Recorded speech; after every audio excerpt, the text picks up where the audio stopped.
साथियों नमस्कार। आशा है कि सब ठीक होंगे।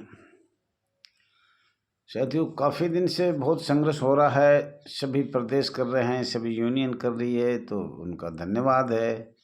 लेकिन जब तक हमारी मेन मांग जो है वो स्वयं सेवक शब्द की आपको बार बार बताया है। दूसरा है जो बार बार अधिकारी निकाल रहे हैं 5-10 साल बाद नौकरी करने के बाद बहाल नहीं किया जाता, बहाल किया जाता है तो पैसे लिए जाते हैं। तो दो ही बात है। नोटिफिकेशन 60 साल का है तो उन्हें 60 साल तक रखना चाहिए। लेकिन साथियों कोई बात नहीं, कुछ समय होता है, हर चीज़ का समय बलवान भी होता है और समय के अनुसार भगवान चाहे तो मुझे लग रहा है कभी न कभी हमारा भी नंबर आएगा। 76 साल से गुलाम हैं, अब ज़्यादा दिन तो नहीं रहेंगे। साथियों आपका अपना channel RS Dahiya x home guard में स्वागत है। और आपको तो ये तो बार बार बताया जा रहा है कि हमने इसका औद्योगिक विवाद अधिनियम 1947 को ही बॉम्ब एक्ट कहते हैं और उसके बारे में बताएंगे। थोड़ा लंबा है और बहुत धीमी धीमी से बताना पड़ता है। अगर हमारी गुलामी की जड़ क्या है तो वो 1947 से सॉरी और 1939 निकलेगा, चलो कोई बात ना। अंतर्राष्ट्रीय कानून अंग्रेजों के समय वो ही आपकी संस्था पे लगाने का आदेश पारित कर दिया। जब संविधान 1940 से 1950 तक 26 जनवरी 1950 में भी आपके नागरिक सुरक्षा अधिनियम थोप दिया 15 साल के लिए। लेकिन आपको ये कहना चाह रहे हैं कि हमारा होमगार्ड नगर सैनिक तो है ही नहीं। हम नगर सैनिक थे, कभी थे नगर सैनिक, और होमगार्ड भी कभी थे, लेकिन अंग्रेजों के दबाव से हमें गैर संवैधानिक बना दिया, संवैधिक बना दिया, संवैधानिक नहीं बनाया।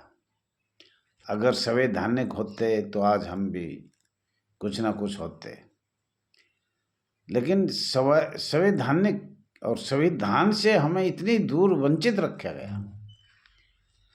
साथियों ध्यान से सुनना, आज हमारा जो नाम है वो बता रहा हूँ। समाज श्रमिक सुधार मुद्दा उतना ही पुराना है जितना गणतंत्र का मुद्दा है। मौजूदा श्रम कानून ब्रिटिश सरकार से चला आ रहा है, बहुत पुराना मुद्दा है ये। इन कानूनों को आज़ाद भारत अनुरूप तैयार करने के लिए वर्ष 1947 में अस्थायी सरकार कांग्रेस को औद्योगिक विवाद अधिनियम 1947 औद्योगिक विवाद अधिनियम 1947, और इसमें आपको हम पढ़ के बताएंगे इंडस्ट्रियल डिस्प्यूट एक्ट के रूप में पेश किया गया था 1947 में। तो साथियों ये हमने आपको बताया है। ये मुद्दा तो बहुत पुराना है और इस पे हर साल अंग्रेजों के मुद्दे पे भी बात भी चला है। और हमें आपको ये भी बताया जाएगा सोशल सिक्योरिटी और लेबर मजदूर के लिए सब एक ही संस्था में भारत सरकार को रख दिए और कोई बोर्ड बना दिया, संसाधन बोर्ड बना दिया, कोई और अंग्रेजों का बोर्ड लागू कर दिया, कभी संयुक्त राष्ट्र अमेरिका का कर दिया लागू। कहने का मतलब उधार लाकर दूसरे कंट्रियों से लाकर और हमारे संविधान में लगा दिए गए, जिससे हम आज गुलामी का बोझ उठा रहे हैं। और आशा है अगर माननीय प्रधानमंत्री जल्दी सुन लेगा तो ठीक है, नहीं सुनेगा तो बहुत मुश्किल है। और हमारा विभाग प्रभाग बना दिया जो दिल्ली में बैठा है जय सिंह रोड, पहले आर के पुरम था, आर के पुरम तो बराए नाम है अभी। वैसे कुछ तरक्की भी हुई है, कुछ बोर्ड भी कल बताया था बैठे थे, लेकिन खाली बोर्ड बैठता है, कोई उसमें सुनाई नहीं हो रही। साथियों, आपको बताते हैं हम पृष्ठभूमि के बताएंगे। वर्ष 1950 के दशक की शुरुआत में, जब 1950 में आपके 26 जनवरी 1950 में नागरिक सुरक्षा अधिनियम लगाया गया, तो 1950 के दशक की शुरुआत में बाबू जगजीवन राम, स्वर्गीय माननीय जगजीवन राम जी, और बाद में वीवी गिरी द्वारा ब्रिटिश कालीन अंग्रेजों के काले कानून अधिनियम को समाप्त करने की दिशा में प्रयास किए गए। अंग्रेजों के काले कानून अधिनियम को समाप्त करने के लिए दिशा में प्रयास किए गए। वास्तव जिस प्रकार परिवर्तन ये लोग चाहते थे, वो संघर्ष का द्विपक्षीय समाधान था, जो मतलब उस पर द्विपक्षीय वार्ता होनी थी, परंतु वो नहीं हुई। जो किसी भी उदार लोकतंत्र की सामान्य, मतलब बाहर से उदार लोकतंत्र में सामान्य विशेषता है। इस संबंध में वीवी गिरी को भी तर्क ये था कि श्रम कानूनों को क्रियान्वयन और श्रमिक तथा प्रबंध के मध्य विवाद की स्थिति में राज्य की कोई भूमिका नहीं होती। इसके बाद बहुत बाद इंदिरा गांधी के समय काल में एक बार फिर से संबंध में प्रभावकारी नियम बनाने की संभावना व्यक्त की जाने लगी। वास्तव उस समय ऐसी व्यवस्था की गई, न तो राज्य की सहमति के बिना। उस समय क्या हुआ, न तो राज्य की सहमति बिना, राज्य की सहमति के बिना स्थायी श्रमिकों को काम से हटाया जा सकता है, और न ही काम की जगह को बंद किया जाता है। ये साथियों बहुत इम्पोर्टेंट है। उस समय ऐसी व्यवस्था की गई कि न तो राज्य की सहमति के बिना स्थायी श्रमिकों को काम से हटाया जा सकता है, मतलब राज्य की अनुमति बिना नहीं हटाया जाएगा, और न ही काम की जगह वो बंद किया जा सकता है, न वो बंद किया जा सकता है। इसलिए आप जो के तो जैसे थे, जैसे चल रहे थे 1950 से, वैसे ही आप चलते रहे। अगर राज्य सरकार ये चाहती, वो खुश होती, तो उसको हटा सकते थे, और न ही काम की जगह बंद किया, और न इन्होंने बंद किया ये काम।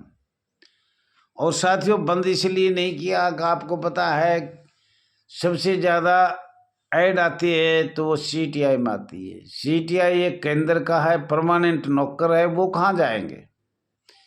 कितने घरों का चूल्हा बंद हो जाएगा? जिला कमांडेंट का चूल्हा बंद, मंडली कमांडेंट का चूल्हा बंद, SSO का चूल्हा बंद, पुलिस वालों का चूल्हा बंद, और प्रभाग का भी चूल्हा बंद। ये कमाई कहाँ जाएगी?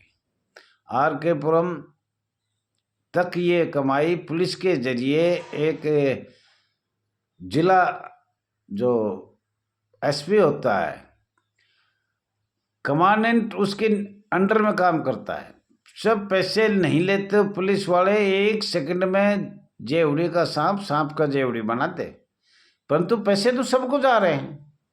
हर जिला में हर कमांडेंट SHO के नीचे, माननीय SP के नीचे कार्य करते हैं। कितनी भी हो तो ये दबा दबी तो यहीं से ही कर देते हैं। हमारी शिकायत आगे कहाँ जाएगी? आगे तो एक लिंक गृह मंत्रालय तक जुड़ गया। हम तो चाहते थे कि हमारा संशोधन किया जाए, लेकिन राज्य सरकार भी नहीं चाहती। क्यों? उनको तो फिर चूल्हा बंद हो जाएगा, राज्य सरकार के अधिकारी क्या खाएंगे? काफ़ी कोशिश भी करी है, और आज भी हम तो माननीय प्रधानमंत्री जी से कहेंगे, अब एक म्यान में 2 तलवार कैसे चलेगी? हमारे तो 3 चल रही है। वैसे सीटीआई वाले नंबर 1, डीजी होमगार्ड 2, पुलिस वाले 3, जिला कमांडर 4, एसओ 5, मंडली कमांडर 6, एक म्यान में 8-8 तलवार कैसे चल रही है? और ऊपर तक ये भ्रष्टाचारी इतनी जबरदस्त है, बताई नहीं जाए।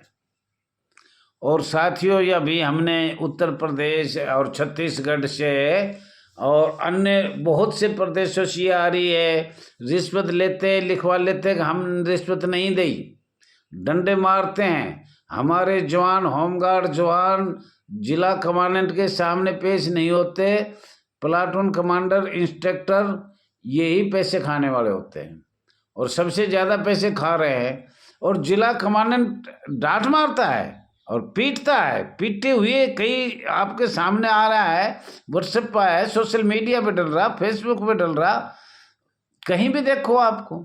लेकिन ये अधिकारी देखो कैसा है, पैसा ले, रिश्वत ले, पीट पीट के ले रहे हैं, दबाव से ले रहे हैं, और कोई इस महकमे की सुनाई नहीं।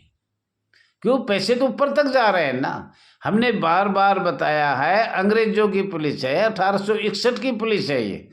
आप होमगार्ड के ऑफिस चले जाओ, आप माननीय एसपी जिला के पास एसपी साहब के शिकायत लिखो, कोई सुनाई नहीं होगी। कमांडेंट और दरोगा भी एक है, उसका मुंशी भी एक है। सब आपस में ये बतला रहे हैं कि हमारा खाने पीने का चूल्हा तो इनसे ही चलेगा, होमगार्ड वालों से। अगर इनको कभी हटाएंगे, कभी लगाएंगे, कभी दबाएंगे, कभी करेंगे तो हमारा चूल्हा तो ऊपर तक चलता है। लेकिन आज तक कोई भी अधिकारी एक ही स्थान पे बैठा हुआ, बदली नहीं हुई, टर्निमेंट नहीं हुए। और हमारे साथ 1 सेकंड में ही मीटिंग, आज कल से मत आना, लिखित भी नहीं देंगे, कल से मत आना, बस या तो पैसे दो या कल से आना नहीं।